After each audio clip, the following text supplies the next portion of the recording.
Hello and welcome to Lightcast webinars. Thank you for joining us today. We're really excited to be joined by Lightcast's Head of Global Research, Elena Magrini. And we're going to be also talking to Becca from EngineeringUK, but I'll leave Elena to introduce her later on. If you have any questions during the course of this webinar, please put them in the control panel underneath questions, and we will endeavour to get back to those at the end of the presentation. And I will be sharing the recording and slides from today's presentation in a follow-up email, so please keep your eyes open for that. So without any further ado, I'll hand over to you, Elena. Hi, Elena. Hi, thanks, Debbie. Hi, everyone. Good afternoon. Welcome to our webinar. As Debbie said, I'm Elena Magrini. I'm Head of Global Research at Lightcast.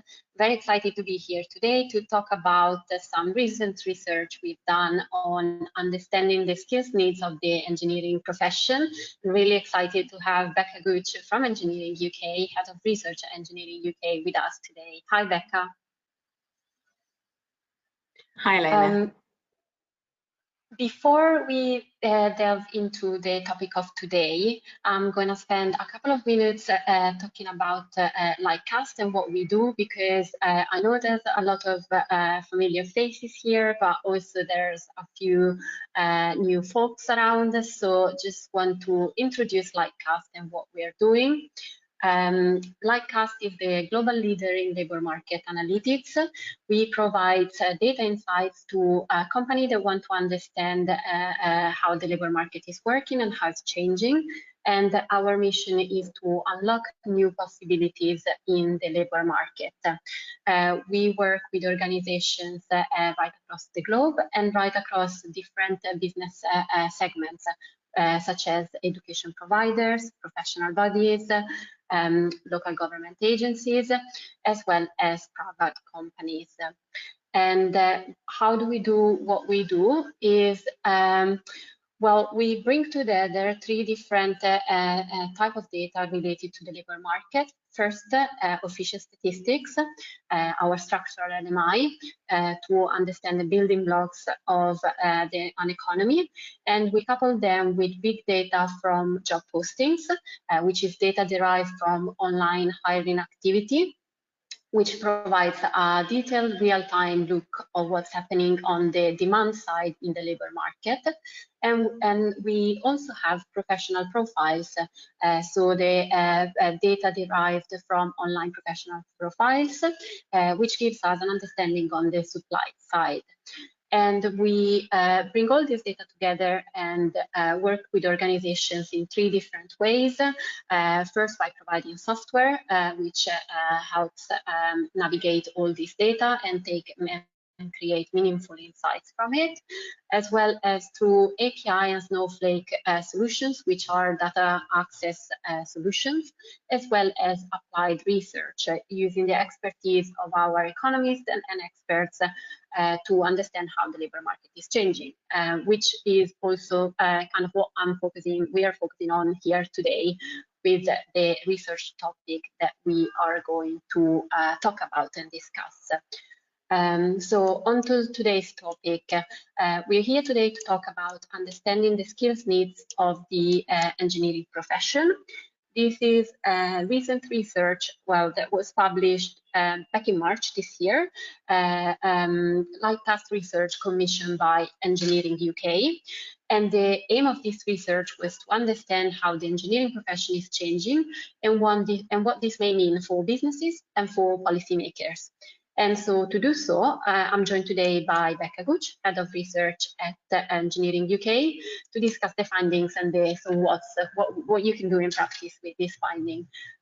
So Becca, over to you. Tell us more about EngineeringUK and why you commissioned this work. Thanks, Eleanor. So hi, I'm Becca. I'm the Head of Research at EngineeringUK, and EngineeringUK is a not-for-profit organisation with a mission to enable more young people from all backgrounds to be informed, inspired and progress into engineering and technology. And one of our core strands to help with that is around research and evidence, and especially around establishing educational and future workforce needs. And this piece of work obviously fits into that strand, but it will also help us with our other areas of work, which I'll discuss a bit more detail later on. And so we commissioned this piece of work in the face of really rapid labour market developments and kind of the changing workforce needs.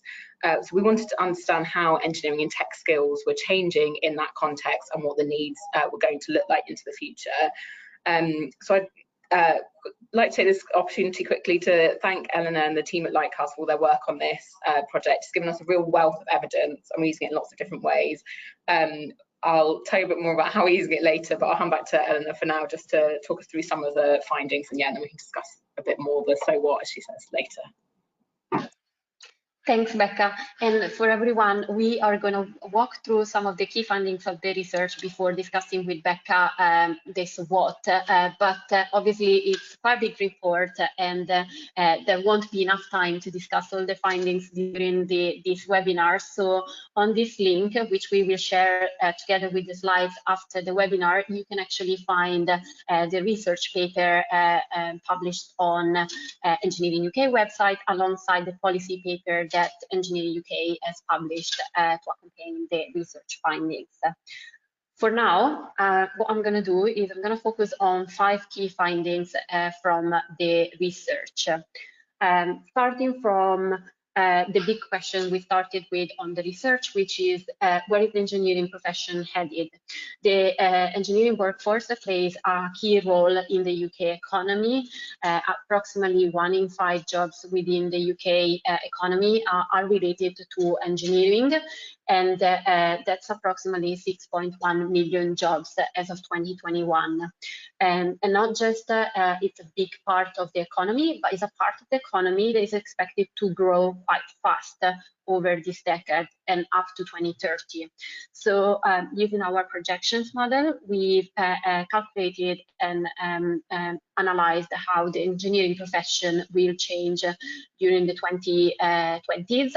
And what we've seen is that engineering jobs are expected to grow 20% faster than the average growth that we're going to see in the labor market over this time. By 2030, we expect there to be 6.26 million engineering jobs, and that's a growth that is 20% faster than the growth that we're seeing for all other occupations. Obviously, engineering is quite broad, is quite a broad umbrella of and it includes a lot of different types of occupations. So one of the other questions that we examined was what type of jobs are going to drive this growth, and what we see is that a big chunk of this growth is related to ICT and software related engineers. But very important for the growth are also skilled construction trades, as well as civil engineer, and all the other parts of the engineering profession too are going to see some growth between now and 2030. So quite important for the UK economy and overall. The second finding that I'd like to talk about today is also by looking at recruitment activity and the type of jobs that are currently being available and in demand within the engineering profession. And what we see here is that if engineering jobs account for 19% of the overall number of jobs in the UK economy, engineering actually accounts for 25% of all job postings. So these tell us that not just engineering is important, but it's even more important when it comes to the type of jobs and recruitment activity that is available at the moment. And this is either indicative of high growth in the workforce, engineering workforce, or a high churn, or both. Either way, it means that there are a lot of job opportunities that are available, and companies are really looking for talent related to engineering at the moment, and in particular, once again, related to ICT and software and engineering. And it's not just that there are a lot of jobs available, but these jobs also tend to be quite well paid. If we look at the median advertised salary of engineering jobs and compare it to the average salary that you find in job postings across the whole labor market, what we see is that engineering jobs tend to offer a salary that is 30% higher than the average for all occupations. So not just a lot of jobs being available and recruited for at the moment, but also these jobs tend to be higher paid. Then a third point that I'd like to discuss today in this webinar is around the different skills within the engineering footprint. So we know that engineering jobs are going to grow over the next few years. We know that there is a lot of recruitment activity around it and that these jobs pay well, but obviously they also have a number of skills requirements attached to them that needs to be fulfilled in order for employers to be able to recruit and fill the vacancies that they've got open at the moment. And what you see here is it looks more daunting than what it is. So I'm going to try and walk you through it. But on the left-hand side, you find a list of all the skills categories within Lightcast skills taxonomy. And then on the top, you find, first of all, the footprint, which is engineering jobs overall, then the national average, so the average of all occupations, and then all the 13 different breakdowns of different groups of engineers. And what this matrix shows is the frequency with which different categories of skills are being required in each of these occupations within the engineering footprint. And what this really shows is that there is a lot of variety in terms of skills requirement, even within engineering, because engineering encompasses a whole range of different occupations that have very specific skills needs, and that cut across and vary also compared to the average of all other occupations in the labor market. So, for example, all the darker dots represent areas in which specific engineering professions have a very high frequency of skills demand. So, for example, if we take IT, information technology, what we see is that 50% of engineering jobs within the engineering footprint require this type of skills, and that's higher than the national average for all occupation, which is approximately 28%. But there is a range of variation within specific engineering occupation. On one end, we have that 82% of all ICT jobs require IT-related skills. And on the other end, for example, we have skills construction trades that only 9% of cases require these skills. And each different part of engineering requires different skills. So if we think about, for example, electrical and mechanical engineers, they have a lot of skills related to maintenance, repair of facilities, for example. Industrial engineer requires a lot of physical and inherent abilities as well as business skills, and so on and so forth. So this is to say there's a wide range of skills that are being required within the engineering footprint. We try to analyze some of them overall to drive some broad conclusions about the engineering workforce. For example, in relation to the fact that engineering jobs overall tend to require much more technical skills than other parts of the labor market. But this is also indicative of the wide ranges and wide differences that we see within the footprint. So alongside this overall look, we've also created a number of skills fact sheets or snapshots of each of the specific different groups within the engineering footprint to try and understand a little bit more the specific skills requirement of these roles. What you see on this slide is mechanical engineering. What you see here is the number of unique postings that we saw in the last year related to mechanical engineer, the median advertised salaries, as well as the specific software skills and the specific specialized skills that are being required for these roles. And this is just one of the 13 snapshots that we have in the paper. And each of them looks different because each of the different parts of the engineering footprint require different skills range. The point here, a couple of points to keep in mind beyond the fact that each role has its own unique skills, is that what we're seeing more and more from employers is that they are moving away from traditional educational qualifications, and they're more and more interested in skills-based hiring. So they are looking less at the type of qualifications that potential candidates have and more about the type of skills that they would like to see for their jobs. The other thing to mention here is that new technologies are emerging fast and they are changing fast as well. And so specifically when we look at the software skills, what we see there is the top skills today might be very different from what they were even just a couple of years ago. And actually in the report itself, we have a deeper dive onto the digital skills being required in the engineering footprint, as well as the automation risk of the engineering footprint. And lastly, on this slide, last point on this slide, talent shortages mean that employers need to also know not just the skills that they require and their competitor require for the specific roles, but also where else these skills can be found in the workforce. So if I'm after a mechanical engineer with some specific skills and I can't find them within the engineering footprint, where else can I find people that have a similar skill set, then I can then train and upskill to move towards this profession.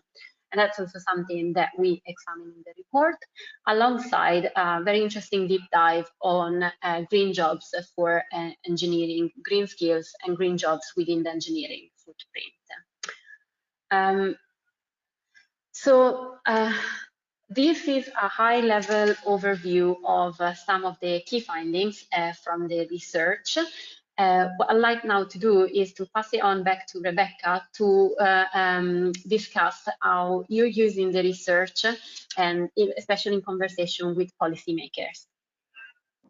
Great, thanks for that, Elena.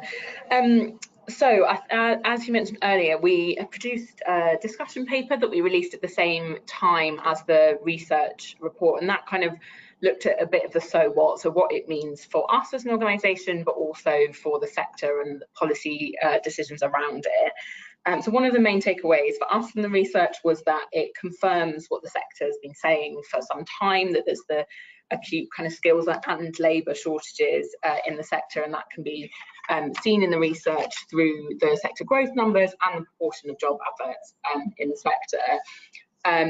And it's also worth saying here as well that the future projections that Elena talked about are based on the available data and existing trends, which is obviously all we can reasonably look at. But we do see those engineering occupation growth numbers as kind of a low end estimate, and that's because of the kind of amount of investment that is needed across the UK to hit our net zero goals, obviously 2050 for the whole UK and 2045 in Scotland. And the research shows us how fast the green jobs and skills demand has already risen over the last 5 years in the engineering sector, and there's not any signs of that slowing down. So we do think that if we're going to hit net zero by 2050, that will pick up the amount of people we need working across the sector in those types of roles. And then even without the additional skills and workers needed for this growth, the numbers of people coming into engineering are not keeping up with the people leaving. So the number of engineering apprenticeships have declined in recent years, for example, and higher education numbers have improved a bit. It's not enough to make up that shortfall.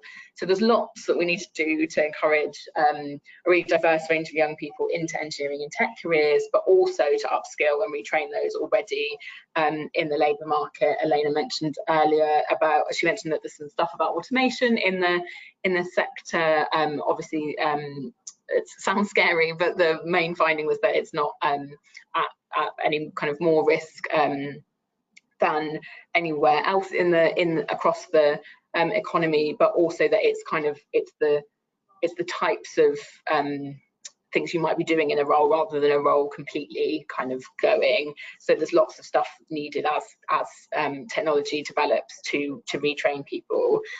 And then we were also particularly interested in the regional insights provided by the research. So it really highlights that it's clear that we need regional solutions to regional specific needs. there's a good in-depth chart in there, I guess, similar to the one that she showed earlier about the different parts of engineering and where there are kind of hotspots across the UK. So what kind of bits of Scotland need are very different to what like the southwest of England needs, for example.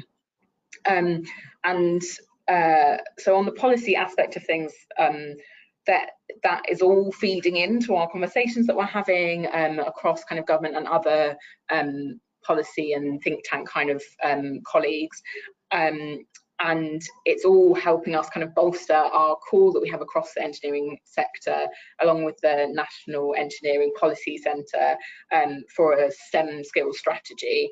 It's really needed, and it's all a bit bitty at the moment, and there really needs to be a strategy of how we are going to get the workforce we need in the future. And then one kind of concrete example is nuclear. So a combination of an ageing workforce in nuclear and lots of investment in the sector recently. So for example, the recent deal with Australia and the US and the British nuclear announcements are really going to boost the amount going into nuclear, and so there's a really urgent need to look at the skills and workforce for this sector. Government has set up a task force which we feed into, and we've used some findings from this research to feed into that, for just to kind of use one concrete example, but that's kind of indicative of lots of ways that we're feeding this into policy conversations.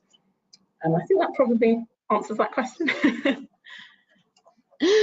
Yes, thanks, Rebecca. And it's really fascinating also to see how you're saying about government strategies, and there needs to be some clarity from governments on how some things are being brought forward and how you can use the insights to showcase what your pain points are and also what possible solutions can be. Moving on from there, I wanted to spend a couple of minutes to talk about how else Lightcast can help professional bodies and trade associations specifically.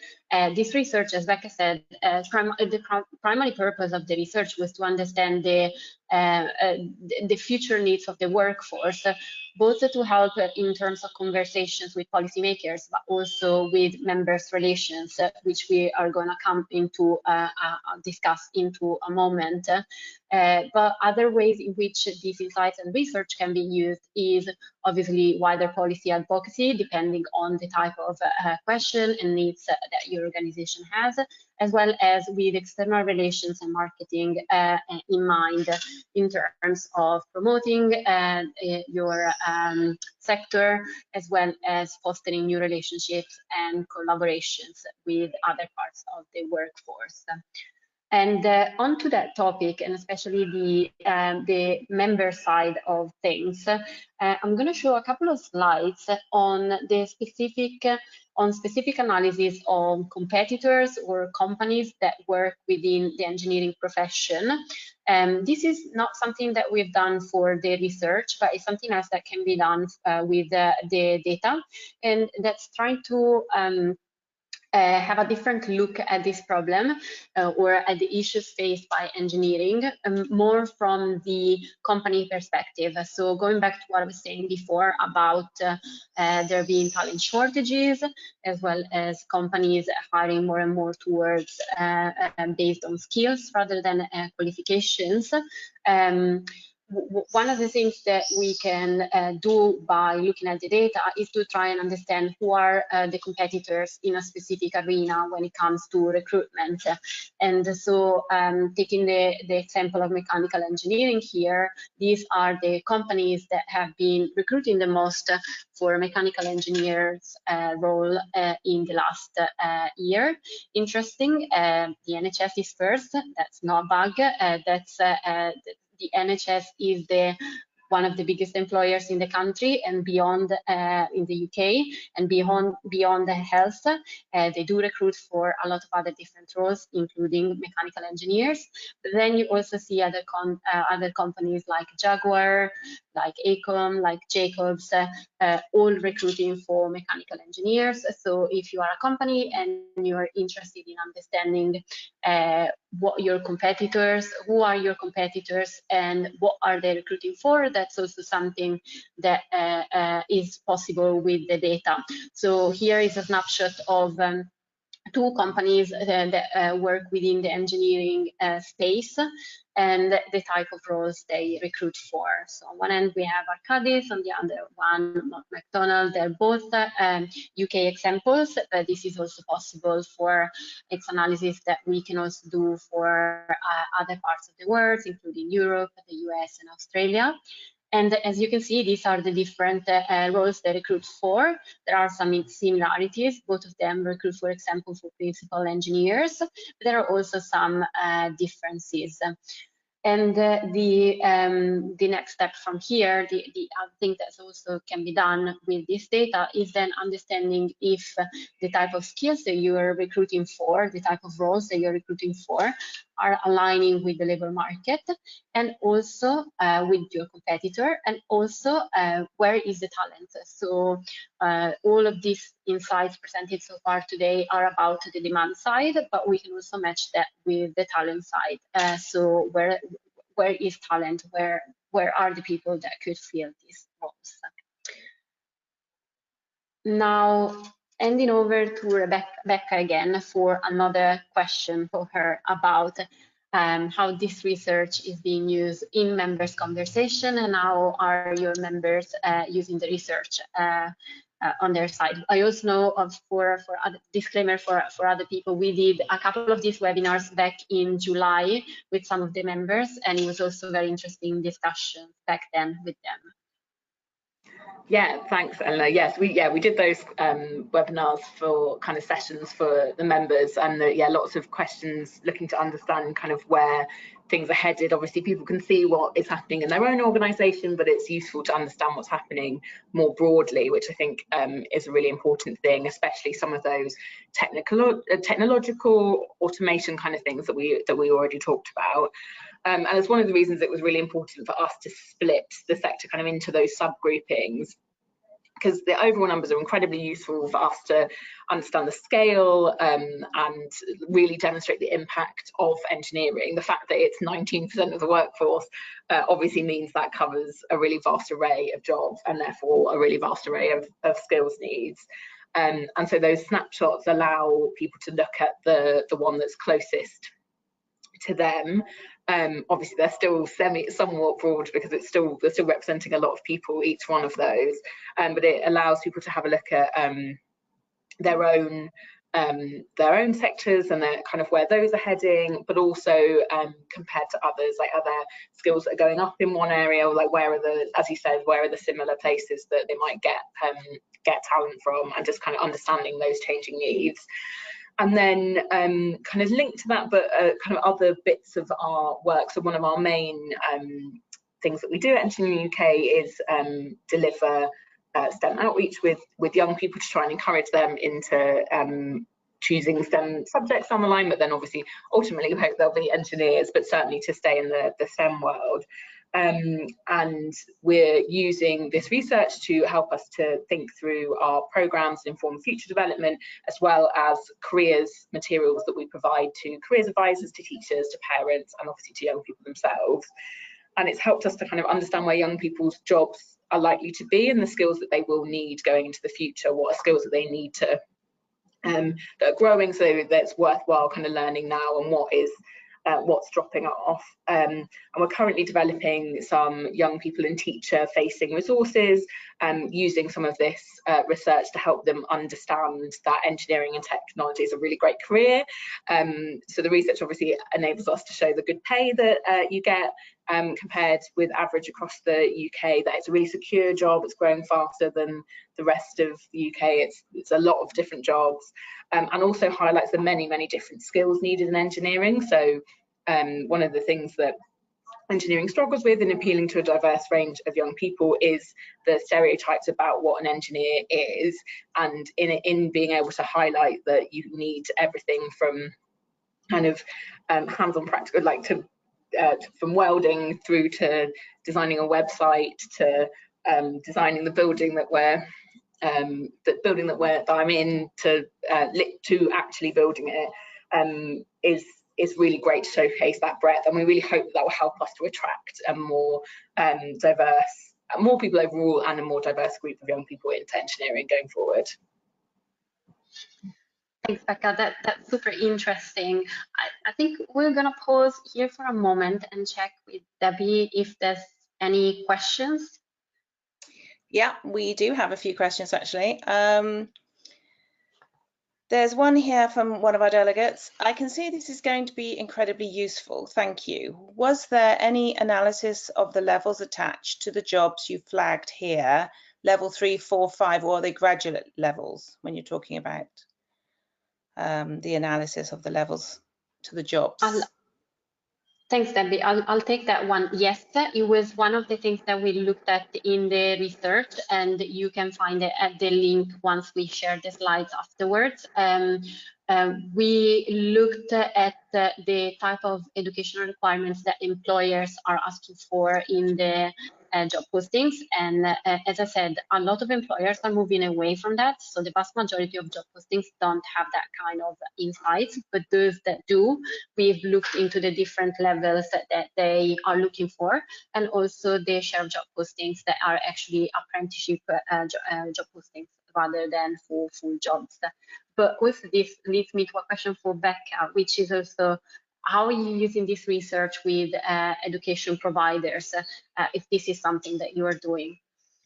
Yeah, so not so much in a couple of education providers are members, so some of definitely at least one, I can't remember exactly, but definitely at least one was in the webinars that we did a little while ago, and sort of any information that helps people understand what jobs there are for their young people coming through those developments. Obviously, like, yeah, we need engineering qualifications to stay up to date with the kind of needs of the sector. So we hope that's how that will get used, kind of feeding in what are the things that people need to the future. But that does also link in with that regional piece. Is that what we see a lot is particularly further education providers working really closely with businesses in the local area, and that's kind of where LSIPs might come into effect. So that's local skills improvement plans. I hope that I've got that right. So hopefully, so that's where that regional piece helps as well, so people can understand what they need to deliver, what the young people in their local areas, what skills they need to have to be able to get good jobs in the local area.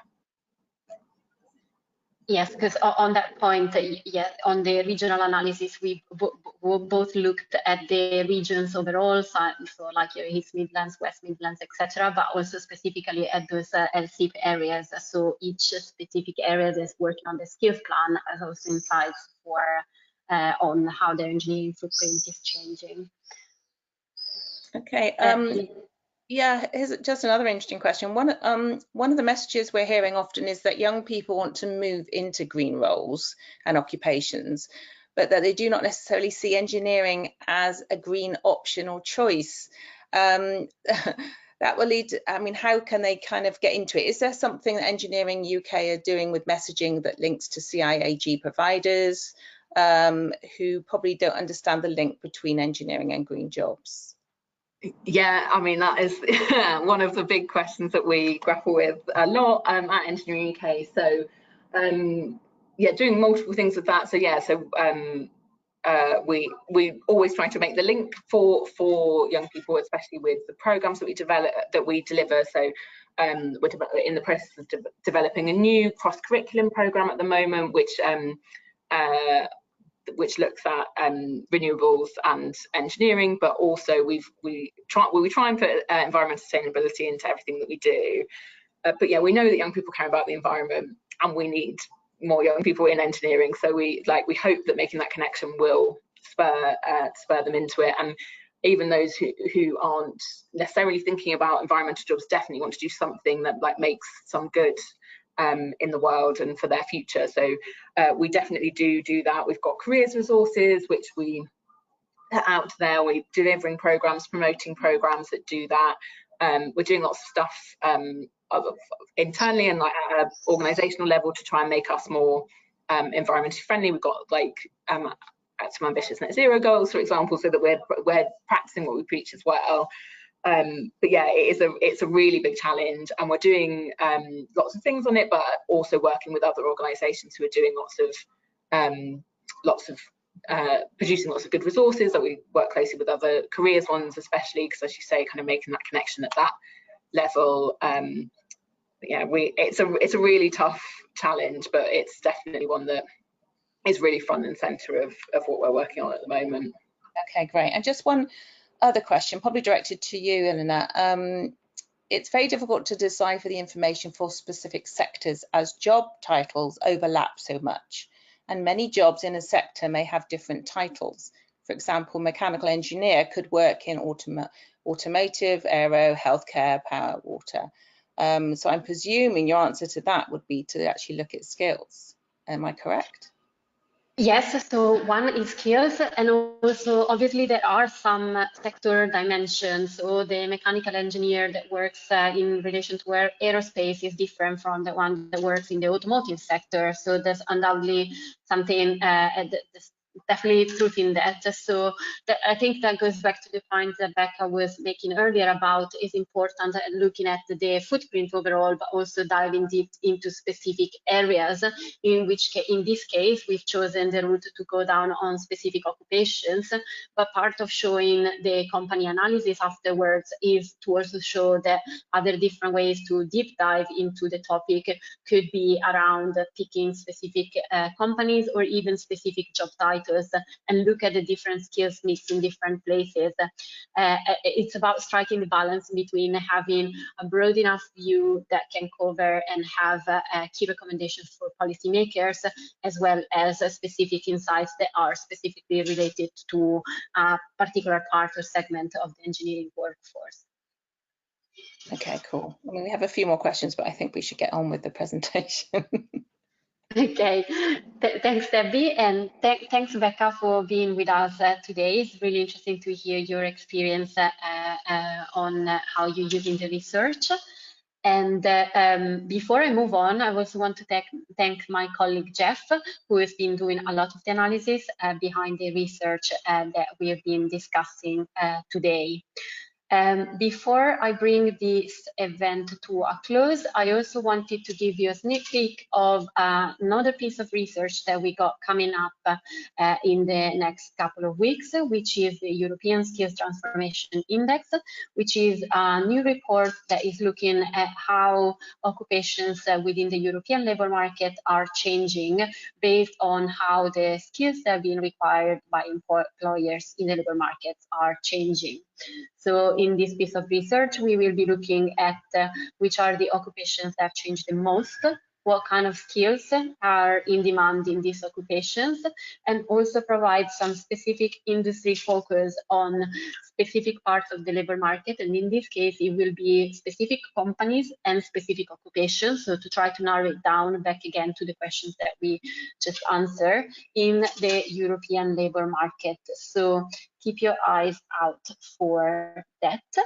And thanks again for coming today. If you'd like to learn more about the research, please get in touch, and Debbie will be sharing the slides after this meeting today.